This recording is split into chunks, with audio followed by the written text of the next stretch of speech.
Good afternoon. Welcome to Lifting Up Voices Law Enforcement World Elder Justice Abuse Awareness Day celebration. On behalf of the Elder Abuse Guide for Law Enforcement, National Center on Elder Abuse, Keck School of Medicine of USD, Office of Community-Oriented Policing Services, and the Department of Justice Elder Justice Initiative, we thank you for joining today's webinar. Due to the high number of participants, computer audio will be the only option to listen to the presentation, so please make sure that your computer speakers are on. This webinar will be recorded and available on the Department of Justice Elder Justice Initiative website after this training. Closed captioning is provided in the pod below the presentation.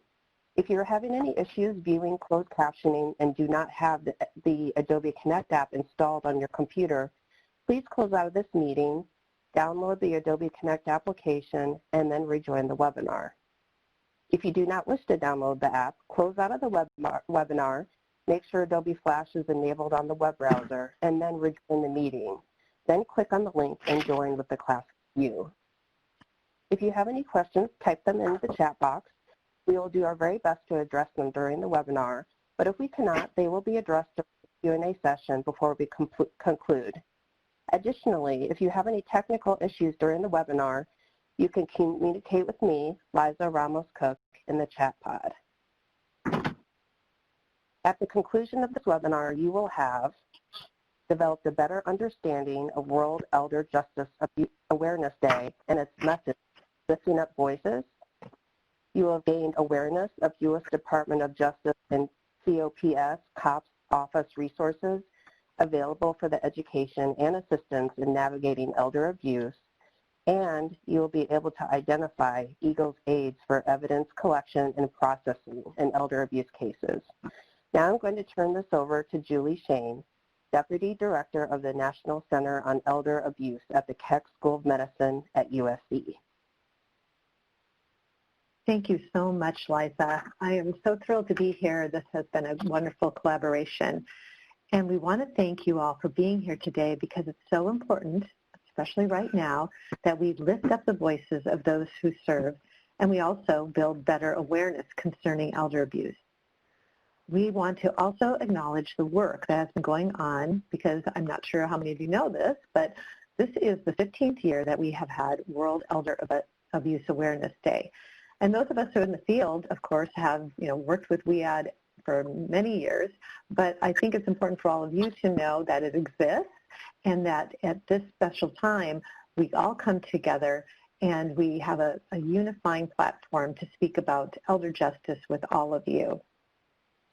So in this little slide, we portray some of the themes, and we have our website at the National Center on Elder Abuse, the NCEA, and we hope that after this presentation, if you are curious and want to learn more, that you will visit our website and go on, and there's all kinds of tools and tips and events that you can familiarize yourself with. And then you can join in and help us all in lifting up voices of those who cannot speak for themselves. And I just want to point out to you that this is truly a worldwide event. It's a global issue. Elder abuse, it happens everywhere throughout the world. And we at the National Center on Elder Abuse have this map that we have people report to us about their different events that they're having. Now, COVID definitely took its toll. We saw a lot of events that canceled, but many people still responded with events that were happening throughout the globe. And you can't see them here, but if you actually go on the physical map on our website, you can click on any one of those little drops, and you will see where the event's being held, what they did, access to the event, and it's fascinating. Alabama was the very first state that came forward and said, hey, we're doing a WEAAD event, but we actually, by the time WEAAD was officially held on Monday, every single state had at least one, if not many more, events. In total, we show over 150 events throughout the world. The majority of those were virtual, of course, but there were 60 in-person events that we had. And probably one of the most fascinating ones that I'd like to follow up on is South Korea. South Korea was having a drive-through World Elder Abuse Awareness Day event where they had a parking lot and a community center, and they had different stations, and people could drive through and pick up different materials. So to me, we can learn a lot from all of our neighbors throughout the world on how they are handling elder abuse, and we can get stronger and better as we learn solutions to this elder justice issue. But today, we truly would like to acknowledge how far law enforcement has come in embracing the social justice issue. So we're going to begin at the beginning with dispatch, when that elder abuse call comes into 911. And we have one of our amazing team members at the NCEA and the EAGLE team, Alexis Calleros, who came up with this little survey, and I'd like Alexis to explain the work and what she found out. Thank you, Alexis. Yes. Hi, everyone. I'm Alexis Calleros. Happy to be here. So this WEAAD, EAGLE conducted a survey with 30 LAPD 911 dispatchers, and we were actually able to receive 25 completed responses. So that was super exciting. These were all submitted anonymously through a Google form with the intent of it to gain insight on the experiences of 911 dispatchers as they really relate to elder abuse and their familiarity with World Elder Abuse Awareness Day. So some of the questions that were asked were, are you familiar with World Elder Abuse Awareness Day, otherwise known as WEAAD? Do you have experiences working with elders and elder abuse in your calls that you receive, which 92% did have that experience? So some interesting takeaways included that 20% of dispatchers were familiar with WEAAD, and 32% of dispatchers have conducted work with the elder community outside of their profession. So we thought that was super interesting. So more of the open-ended questions allow dispatchers to really elaborate more on their thoughts on the work that they were doing with the elder community in and outside of their profession, many expressing empathy and hope that their efforts are really helping the elder community, and they were really recognizing that they are at times the only communication and lifeline for older adults, especially those who are isolated and without additional family. So here you can see some quotes that were captured from their open responses. So I think and hope that listening to their concerns and problems reassures them that they are not alone, which is very important as a 911 dispatcher to really, project that level of patience and level of, understanding to really try to help the older adults. So with the majority of data being qualitative, I coded responses into the following themes. The main themes that were seen across open-ended responses included patience and empathy, equality, and awareness. So for patience and empathy, responses were elaborative of how important it is as a 911 dispatcher to really listen to what the older adult has to say, making patience a key takeaway. Empathy of what the older adult might be going through was also a practice that dispatchers saw as extremely helpful. For equality, across responses, there was a mutual level of comprehension that older adults deserve the same amount of assistance efforts as anybody else. Dispatchers discussed being familiar with older adults who suffer from dementia and other cognitive impairments, stating that they too should be served no different. For awareness, respondents made it clear that in order for quality aid to be given to people in need, it is within best practice to be informed and aware of social issues, including that of elder abuse.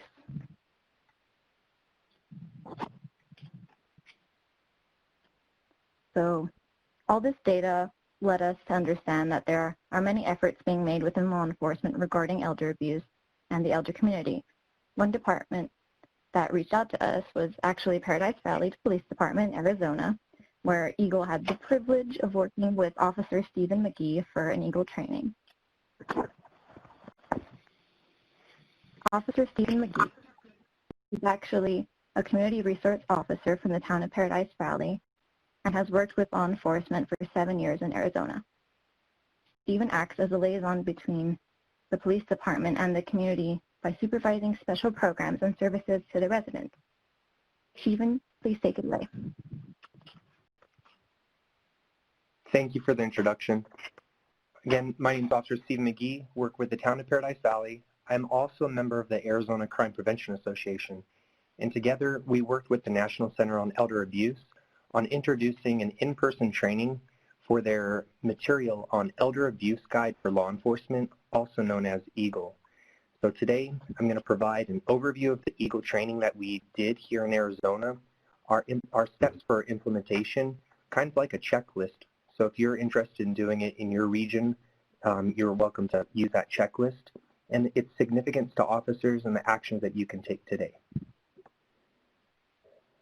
The EAGLE training received its funding from the U.S. Department of Justice. It's led by the University of Southern California, Keck School of Medicine, which is the host of the National Center on Elder Abuse. Arizona was the premier state to offer the in-person training, and it's a free online resource available to all law enforcement. With our registration, we had people pre-register, and we hit our maximum number of attendees, and we had to backfill cancellations with our wait list. So people were interested in this training. I'm having connectivity issues. Give me 1 second to make sure I'm connected. Okay. Let's see. So there was great interest in the training when we offered it in our state. We also created a public service announcement to help other agencies promote elder abuse resources and the EAGLE material. With our implementation, when we first discovered the EAGLE resources that were available for law enforcement, we wanted to propose a statewide training and tailor it to different topics that were custom to our state. We then collaborated with the Arizona Crime Prevention Association, who became a sponsor of that training, which helped cover some of the costs for it. We were able to secure a venue for up to 75 seats, and we used round tables so that way we could have breakout sessions. So during different scenarios, officers could be in those breakout sessions. So that was done the first month. The second month, we narrowed down the time frame to avoid other statewide trainings. We didn't want to have conflicts, and we wanted it to be on a date that other people or most people could attend. We then narrowed down on an agenda, and we made the topics localized to our community. We collaborated with local professionals and specialists, and we focused on two core topics. We had crime trends against elderly, and we had our Silver Alert program. With the crime trends against elderly, we focused on elder abuse issues and financial crimes. And with the Silver Alert program, it has specific alerting protocol that is made for the aging community if they're lost in our community and we need to locate them. So there's new protocols and steps that were being released there. During the third month, we had received most of the training material from the presenters, and we requested, we went ahead and we reviewed that. We began to get it AZ Post accredited for that training material. Officers in Arizona are required to maintain certain continuing education credits, and AZ Post is a peace officer standard and training. And so we were able to get that accredited. We then took our flyers and agendas for that training. We were able to get it approved and placed online onto a website where we were able to host the registration. We disseminated that information then out to all of our contacts statewide, and we then proposed the public service announcement to help increase awareness on the resources available in our community. During the fourth month, we primarily focused on the public service announcement, which got approved and filmed. We sent our photo release forms over to the National Center on Elder Abuse, and then we got our certificates for the training approved. During the fifth month, we had description scripts for the PSA approved for marketing. We released our PSA to the public, and then we sent out reminders to the people who were enrolled in our training, and we backfilled those cancellations. We did a walkthrough of the facility to confirm the equipment and the layout. We ordered our material for the training. During the sixth month, this is when we were going to have the training. We had printed all the certificates with the names. We had all the material for the training. We then hosted the EAGLE training. And as a recap, We sent out a digital evaluation with links to all the officers who were enrolled. We sent out the PSA marketing material that we created for those enrolled agencies, so that way the material could be reminiscent of the material, lessons, resources, things that they learned during EAGLE would stay within their agency for at least a year because they could use the marketing for a whole year. Some of the primary things that we noticed for enrollment factors for creating the training, having a relevant topic was very important. Cost, we were able to make it free for everybody to attend, and we got food for them. That was again sponsored by the Arizona Crime Prevention Association and matched by our local agency. And then having a post-certified accredited course. Other subcategories that influenced enrollment for the officers was the location, the length of the training, and people being relatively new to their unit and needing that training. For our marketing and getting the information out for the officers, we utilized a association list for chiefs, which other states might have. We also have an entire list for law enforcement PIOs in Arizona. We had one for second in command, all the training coordinators in Arizona, and then we utilized contacts at the Arizona Crime Prevention Association. And so if you're able to replicate something similar in your state, that might work well for getting the message out.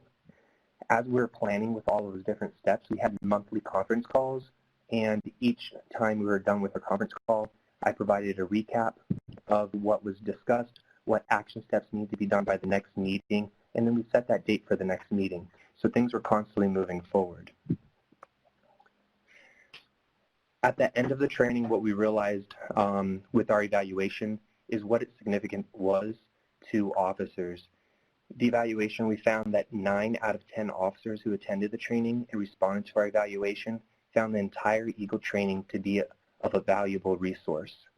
That's important because when you think about the tools and things that we provide officers, we want to provide them with something that's useful, that's beneficial, and that they find valuable.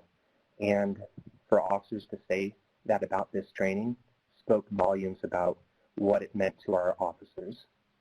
When we look at the rating scale for usefulness of the information on a scale of 1 to 5, nearly every topic was excellent. We also had the interest level of the subject matter, and one of the key things was our keynote speaker. He was an elder abuse eyewitness and expert. He was a retired elder abuse prosecutor who was able to wrap everything together and bring together why the cases that they do mean so much to the victims. And so they found that speaker also to be excellent. When we think about what you can do today to help support and reduce elder abuse, you can use your own networks and share these tools. They're free. Share them with the officers to help with their investigations and review them yourself so that way you know what's available if you ever need to use it. If you're interested, check your standards for post-accreditation in your state. Find out if the material provided by the National Center on Elder Abuse would be eligible for that post-accreditation, and then contact the National Center on Elder Abuse if you'd like to be considered for hosting a training at your agency for your region. Those are all important things for opening up these resources for officers who might need them. And for questions, I've got my information here if you have something later on that you want to ask. Otherwise, you can write them inside the chat and we'll answer them at the end. So thank you again for having me today, and I'm going to pass it off to Julie.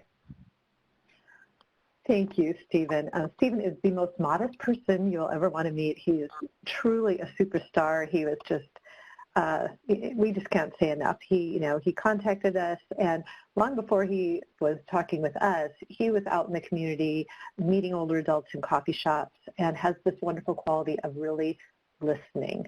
And I think that's the quality that we all need to enhance in all of our work, and he just truly exemplifies it. And we couldn't be more proud to work with him. And yes, there was a question in the chat box about who the expert was, and yes, that was Paul Greenwood that was speaking with us. And that was a little picture of the team that we had, and it was really a memorable occasion. and that we've had many more people report to us of some of their work and some of their interactions with law enforcement. During COVID, this one came to us at the National Center on Elder Abuse, a woman who was so distraught because her husband, who had COVID, was in a nursing facility. She wasn't able to see him for over 2 months. She would contact the facility. No one would respond. It was, just put ourselves in her shoes, what that must have been like. And so when she finally got a hold of someone and was saying that her husband said that he was not being attended to, and she said she was going to contact law enforcement. They basically told her, oh, go ahead, they won't do anything. But she did call, and they did do something. And, we hear these stories again and again and again. She said they were the only ones who listened to her and validated her feelings and concerns and made a point of making sure that things were safe for her husband. And they were also able to put everyone in touch with the long-term care ombudsman for that particular facility. So between those two resources, she was able to have good communication with her husband and know that he was being taken care of and know what his status was, even more so, and how he was doing. So that's just one of the other scenarios that we receive, the many that we receive. And also, we just had this little shout out from Oregon, and what I love about it is that it says it's more important than ever to stay connected, call older adults, and check on older neighbors. And in this time of where people are using the term social distancing, I just want to remind everyone to use the term physical distancing. We do need to be physically distanced from each other. We need to keep each other safe, but we still need to be socially connected. So that's my little soapbox that I like to put in. But I think the Oregon Police Department definitely exemplified that in this tweet that they put out. But there's so much that's now going on, and the list goes on and on across the country. But now it's my pleasure to introduce to you the work that's going on in the field with the U.S. Department of Justice. And to tell us more about that work, it's my pleasure to introduce to you Mr. Andy Mao. Andy, would you like to take it away? Sure. Thanks, Julie. Good afternoon, everyone. It's a pleasure to be here with you today. And what I'd like to just go over are some of the resources that we have developed to help support state and local law enforcement. Indeed, one of the highest priorities of the Elder Justice Initiative is to support the work of state and local prosecutors and law enforcement in combating elder abuse, neglect, and financial exploitation. And so over the past decade, we have been working on developing a whole range of resources, all of which reside on our website at elderjustice.gov. Everything that we have funded or supported or have developed have been because law enforcement officials like yourselves and others have basically indicated that they need something to help them do their jobs better. And so we take that input very, very seriously and try to develop the tools that people will actually be able to use and advance their missions. One of the things I want to highlight is the fact that, for example, we had heard from a number of different law enforcement officers that when they get allegations regarding different types of elder fraud, that they lack the training or experience on how to aggregate the data and organize it in a way that can be compelling to or persuasive to a state and local prosecutor. So when we heard that, we began working with different organizations like the International Association of Chiefs of Police on the development of a tool, which we call SAFTA now, which stands for Senior Abuse Financial Tracking and Accounting Tool. Basically, this is a very user-friendly Excel spreadsheet that on a step-by-step basis helps people figure out what information they need, how to enter the information into this program, and it will allow the generation of graphs and charts that can show when there appears to be potential elder fraud. In addition to the SAFTA product, I'd like to highlight a couple more things. One product that we have been working on is in connection with our MDT programs. Multidisciplinary teams are a critical group that works with state and local law enforcement in trying to look at elder abuse and fraud and neglect holistically. But what we found was that oftentimes people were not aware of what elder justice groups were in their backyard. And so over the past 6 to 8 months, we worked on the development of a network locator map, which will allow people to type in their state and see sort of what different types of elder groups are around. These different types of elder groups span from elder justice coalitions to FAST teams, which focus on financial fraud, or elder abuse forensic teams. It's really quite broad, and the idea and hope is that this map becomes full enough so it really becomes not just a way for people to identify such groups in their local community, but also to encourage other communities to develop these groups as well. Along those lines, it's been our experience that collaboration is critical and that there is no reason why someone needs to start from scratch when others may have faced similar situations. As a way to help encourage collaboration, coordination, and greater information sharing, the Department of Justice collaborated with the CBAA, the California District Attorneys Association, to develop the National Elder and Dependent Adult Abuse Community, which is a secure online forum that is available only to state and local prosecutors and law enforcement. Within that portal, there is a library with examples and templates for people to use, as well as a secure online forum, which will allow people to talk with one another and ask questions. There's really no greater resource than the law enforcement community, and therefore we wanted to create a space and a secure environment where they can ask each other questions about what did you do when you encountered this, or what did you do when you encountered that, and create a forum for that type of information sharing. In addition to that, we know that outreach is a critical component of what law enforcement does to prevent elder abuse, just like the efforts that have been highlighted earlier today. In that regard, the Elder Justice Initiative's website has a tremendous amount of outreach materials.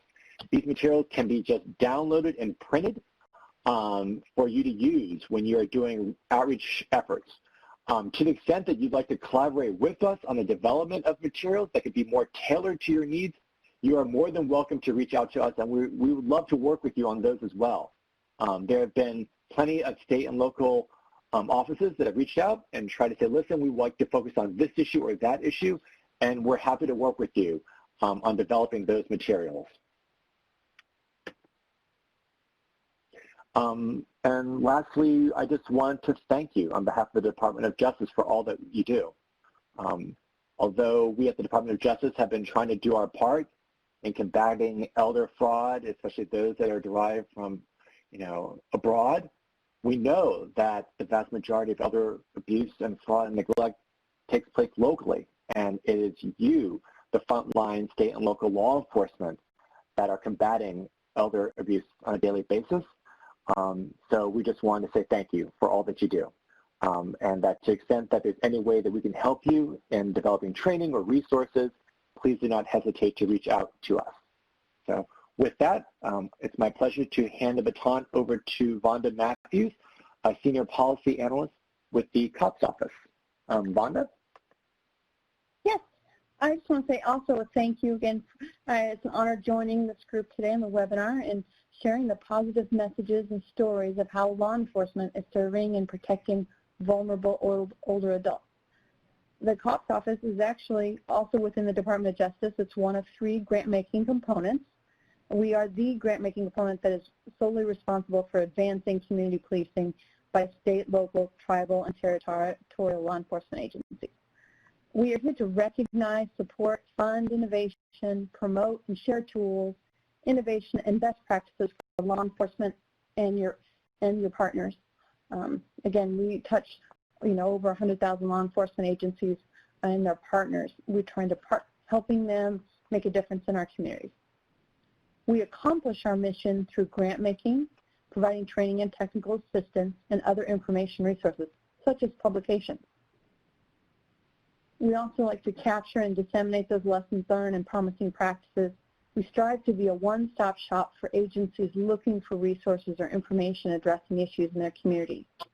We help promote this webinar and other trainings as well as sharing and celebrating some of those promising practices.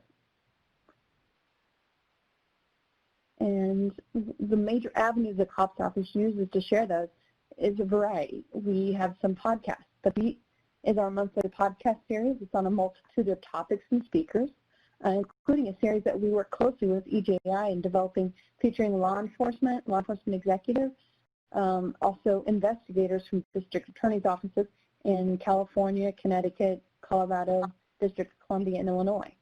And I'm also proud to say that we also just taped one with Officer McGhee and his community partner that will be coming in out in future months.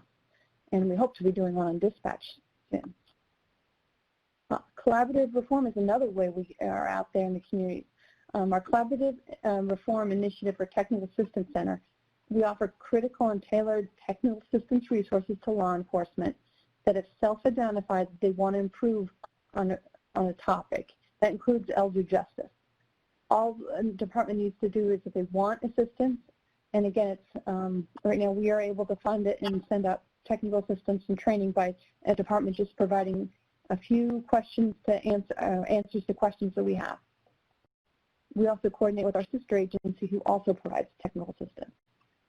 We have our community policing dispatch. In fact, some of you may have joined from this one. We promoted this webinar. It's a monthly newsletter where you can subscribe for free. And in fact, the cover story is about a kind of heartwarming story with elders in the community. Hope you can check it out. The next one is we also have a resource center where we have over 600 books, publications, and reports, 250 different knowledge resources that we can actually mail to you physically at no cost. Some of those publications we've done in the past were on financial crimes against elderly and problem-oriented guide for police. The most recent one we developed is actually in collaboration also with EJI and the National Center for Elder Abuse, which is just a brochure on resources. We're able to send many copies out. If you do want to do events in the community, we'd like to support that. One of the newest elements we've been working on is our training portal. The COPS office has developed a wide variety of self-paced training. As we know, it's harder to get out and attend in-person training, so we're trying to roll out as many of these trainings online as we can. But what I would like to bring your most attention to is that on that we have a resource center just focused on elder abuse, which includes many of the tools you've already kind of heard about. It includes our podcasts, our dispatch articles, as well as links to some of the research you're going to hear about in a second. And with that, I'm proud to introduce Julie Schoen. She's the Deputy Director. I think we've already heard from her before, but we're going to hear even more about the EAGLE system. And again, I would encourage you to visit the COPS training portal, which is literally all one word, copstrainingportal.org, or the COPS website for everything I mentioned, which is cops.usdoj.gov, which is cops.usdoj.gov. And again, we thank you for all you do out in the front lines. And if there's a good story you want us to share with the field, and either in a podcast or in an article, we would love to hear about it. Thank you. Julie? Hi, Bonnie. This is Julie, but it's actually, we have a really great team on the EAGLE team, and we're going to let Lauren Rizal tell you a lot more about the Elder Abuse Guide for Law Enforcement. So I'm going to turn it over to Lauren. Thank you. Thanks, Julie. It's fun to get a double introduction. So you guys have heard little snippets about the Elder Abuse Guide for Law Enforcement, or EAGLE, as we call it. And I know Steven McGhee has talked about it, how we did an in-person training, and Andy Mao touched on it just a little bit too. So we're going to showcase a little bit about that free tool, but I'm going to talk about the background of how EAGLE, or the Elder Abuse Guide for Law Enforcement, came to be. So originally, it all started from a conversation between our Andy Mao that you heard from today and our Dr. Laura Mosqueda at USC.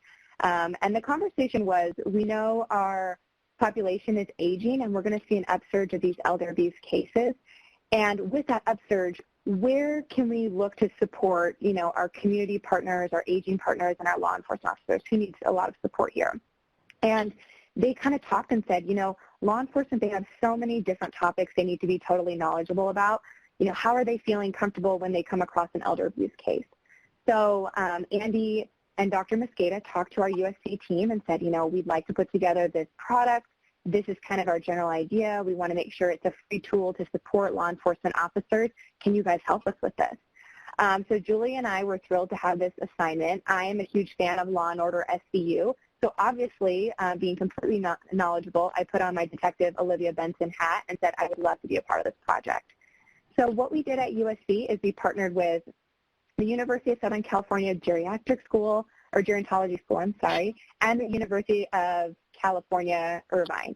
And we also partnered with some people from New York, and we put together this extremely robust educational tool for law enforcement officers to help them gain knowledge in elder abuse.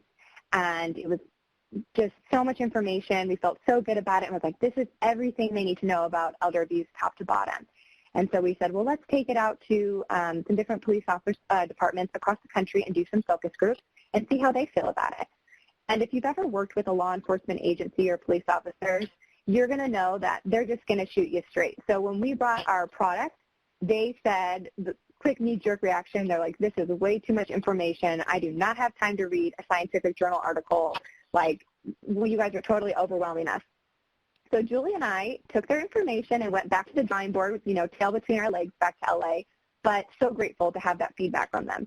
And so we kind of regrouped with DOJ and said, okay, well, instead of us telling law enforcement, this is what you need to know about elder abuse, why don't we let law enforcement tell us where the gaps in their needs are? And so they said, well, we're having a really hard time identifying penal codes because every state is different. What penal codes are available for booking in an elder abuse case? We said, okay, great. We can totally do something for you there. There were also many questions on, well, how to identify a bruise that's an aging bruise, or how do I know if that's like a domestic violence more bruise? So I said, okay, bruising studies we can do, how to document those, absolutely. And then there were just a few other snippets here and there. There were 2 departments we worked with across the country, and I won't call them out because we love them and we're so grateful for their help, but they were talking, and I said, if you've come across an elder abuse case, you work closely with your Adult Protective Services office or your APS office. And both of these departments, the gentleman who had been in the force over 20 years, they said, we don't even know anything about APS.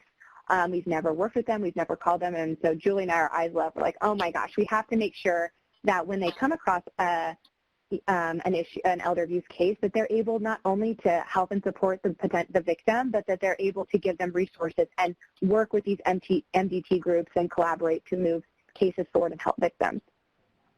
So we repurposed with all this information from the focus groups. We streamlined it like requested, and we put together the EAGLE project.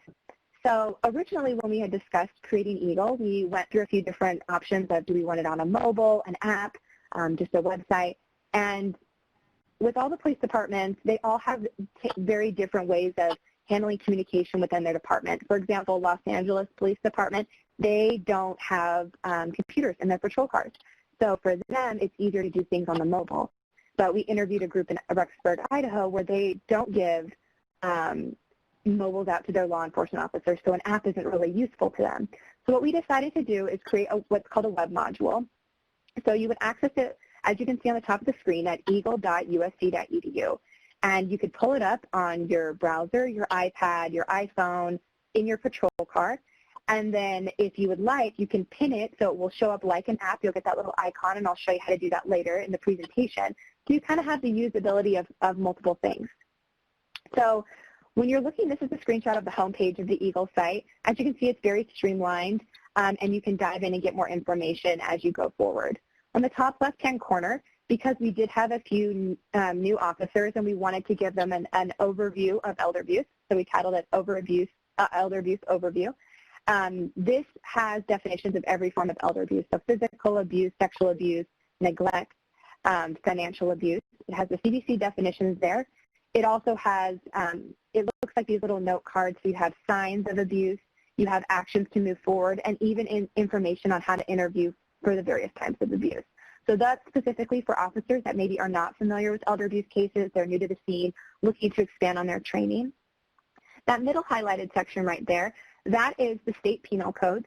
So when you click on that button, you're actually going to be brought to a U.S. map, and you can click on your individual state. For me right now, I'm in the state of Tennessee, so I would click on the state of Tennessee, and it will expand to all the penal codes that encompass elder abuse. So if I am making an arrest, I can place the arrest and place it with the correct penal code. In that middle right-hand section, we have developed a few checklists. Law enforcement officers said, you know, for those ones that don't have a lot of technology available within their precincts, they said we would love something that we can print out and bring on the scene and just check for the various forms of elder abuse. So the first responder checklist is geared that way. You can bring it and you can say, okay, is this physical abuse? And then there'll be little boxes saying, is there bruising here? What's identified here? Is there financial? Do they have their bank records? And you can check forward. And you use this as a supportive tool for your documentation. We don't collect any evidence on the EAGLE site, but it's all information that you can put together, and then you can email it to yourself to add it to your report, or you can print it out on site. The second checklist right below that we developed is the evidence collection checklist. So that's something that's a little more detailed, and it's often used to, you know, spark, I guess, thought on where you're going. So, for example, if you're going on a case and you have a caregiver there, there's been a report of neglect, you can use that checklist and say, okay, so there's a report of neglect. Does the victim use a walker or a wheelchair, yes or no? Is it available to that person, yes or no? You need to document the medications. Does the victim wear dentures? And so it kind of sparks some information where you can think, okay, this is very specific to elder abuse. It's not a normal neglect case or a normal domestic violence case. What specific to the aging community do you need to collect? And again, that's a supportive tool. We don't collect any of the data, and you can email it to yourself and add it to your report. And then the third highlighted box in that center right there is community resources. So that's a really great tool. We use it through Elder Care Locator. And what you would do is you would put in your zip code. So again, I'm in Nashville, Tennessee. I would put in my zip code right there. And the first thing that's going to pull up is going to be the contact number for your local adult protective services. You're also going to find ombudsman offices or other aging offices in the area. With this tool, as well as the state penal codes tool, the EAGLE team is small, and we do have Google alerts and try and stay up to date on all the new laws passing, as well as changes in adult protective service phone numbers and such. But we would love it if you guys would go on the website, check and make sure we have the right phone numbers, contact information for your state, because this tool is not useful if the information is not correct. So hopefully when you guys all get off this, you can go and visit the website and check it out and make sure that your individual states are all updated. I've been looking at the chat box, and I see people from, you know, Arkansas, Texas, Utah, so we would love your help there. When you scroll down the site, which you won't see right now, we also have these roll call videos that were developed by the International Chiefs of Police Association. They are amazing.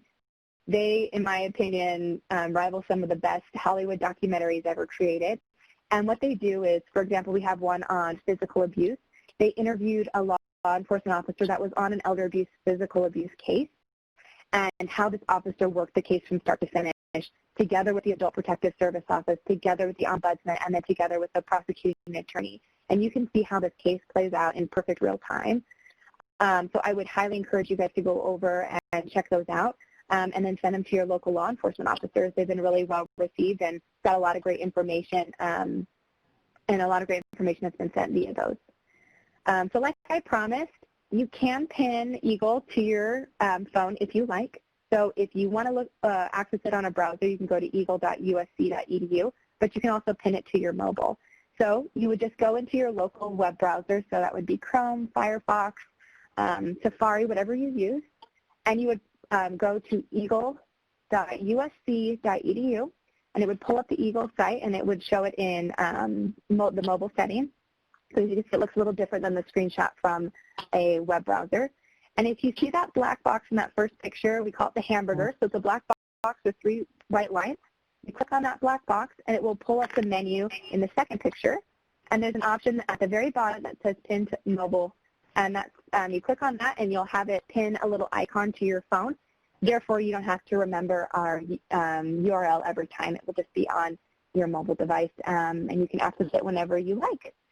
So we are so grateful to have the opportunity to work on the EAGLE project and supported through the Department of Justice. We also, like Steven said, we do trainings.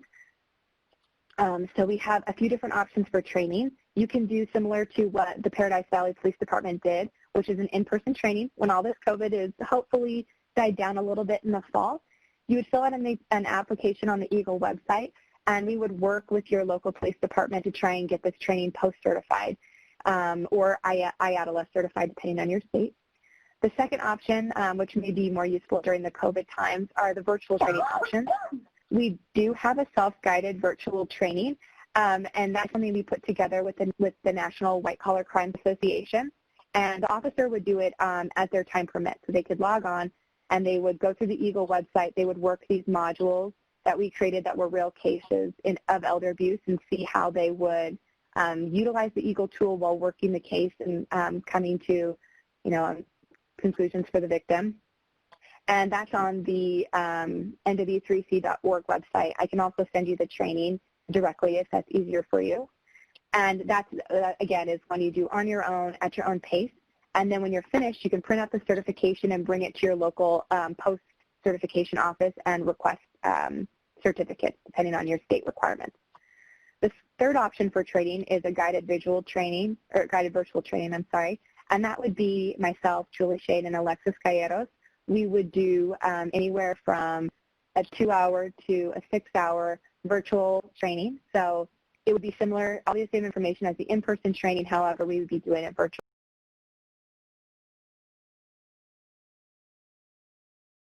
because of COVID. And again, we would work with your local law enforcement office to ideally get post or IATLS training for all officers in participation. So we are, again, so grateful for all the hard work that our law enforcement officers do for us, and we're so grateful to be part of this webinar for World Elder Abuse Awareness Day. And I know we'd like to open it up for questioning. It looks like there's been a few questions that have come through. The first question, so if you have any questions, please type them into the chat box. And I know Camilla Stevens and Eliza Cook are fielding this for us. But it looks like the first question we have is for Andy Mao, and it's regarding the NEDAA community. And they would like to know, how do you ensure it is a private and secure platform for officers? Sure. Great question. So in order to gain access to the portal, you have to submit an email and go through CDAA. And so they verify for your email address, and I believe some questions to ensure that you or whoever the applicant is currently affiliated with a state or local prosecutor's office or a law enforcement organization. So there is a process at the front end to ensure that anybody who is given access, again, is a current employee of law enforcement or prosecutor's office. So that's a great question. Thank you. Yes, and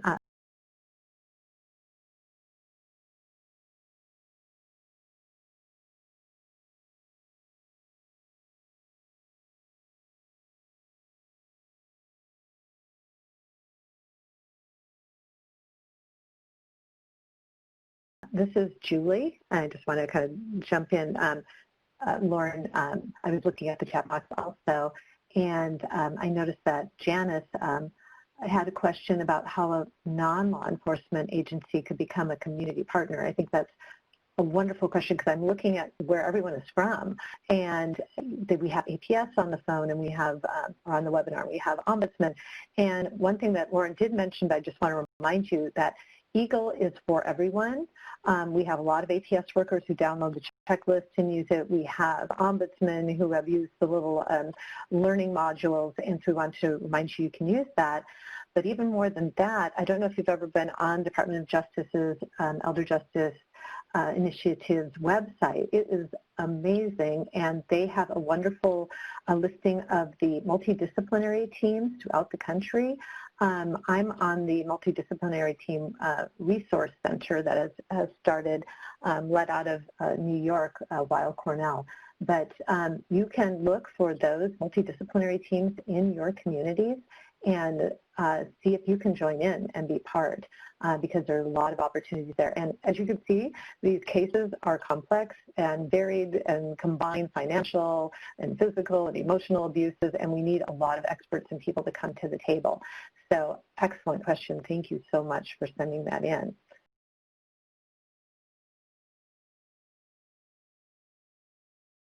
So sorry, Lauren, if you want to put anything else in, go right ahead. No, that was great.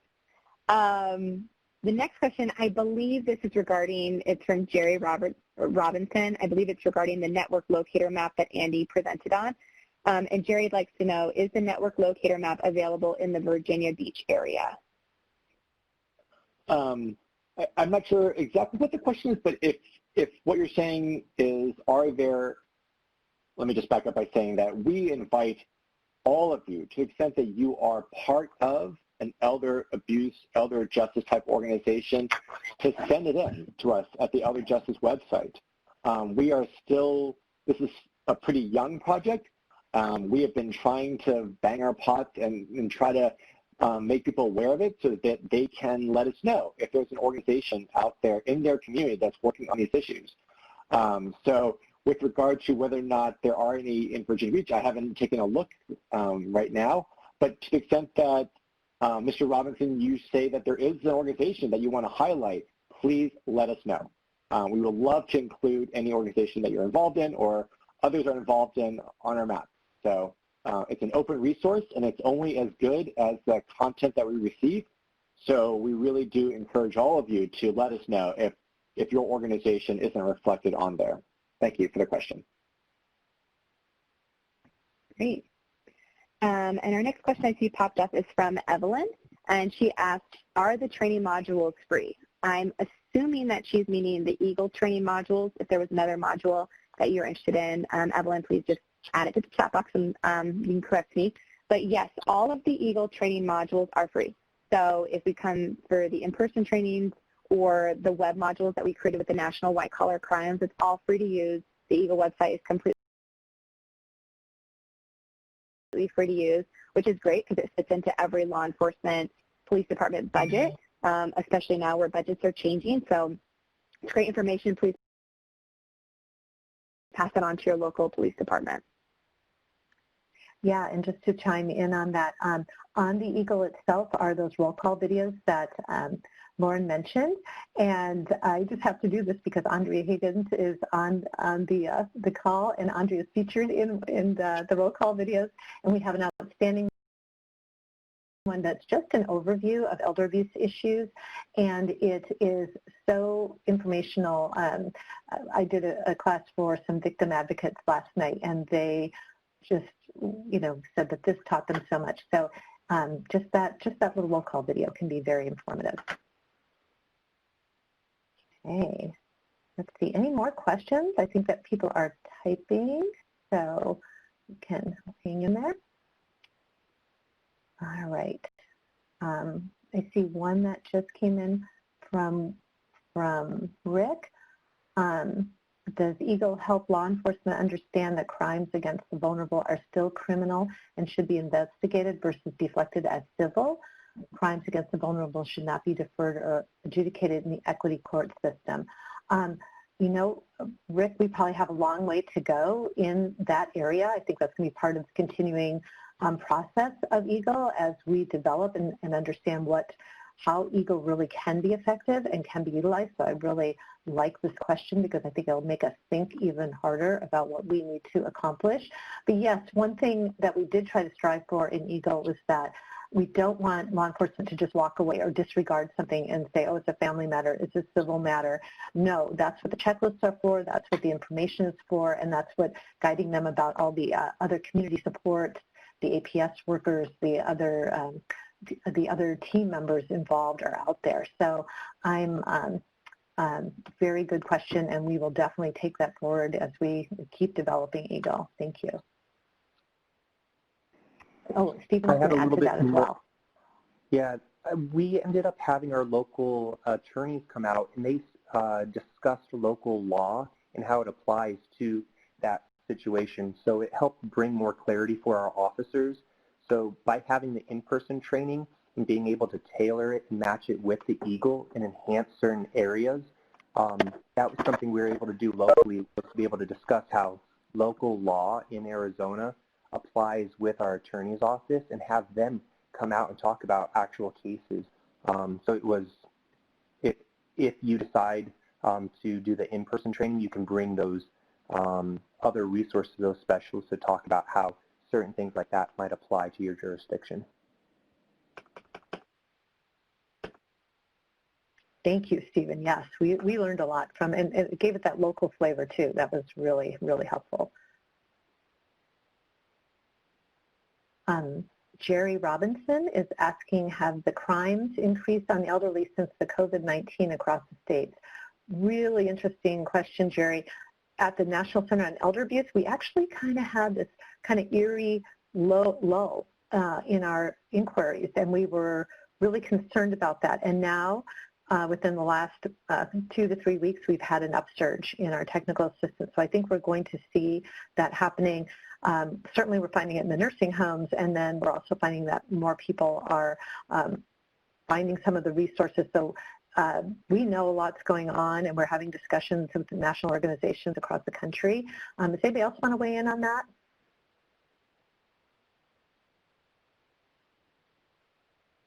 And yeah, don't know if anybody does, but you know, we do think that there's a lot that we're going to see that upsurge. Okay.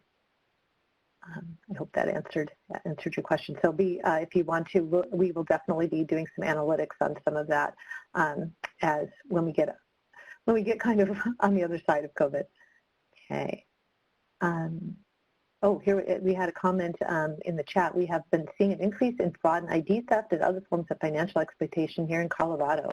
Thank you very much for that. Okay, from Hazel.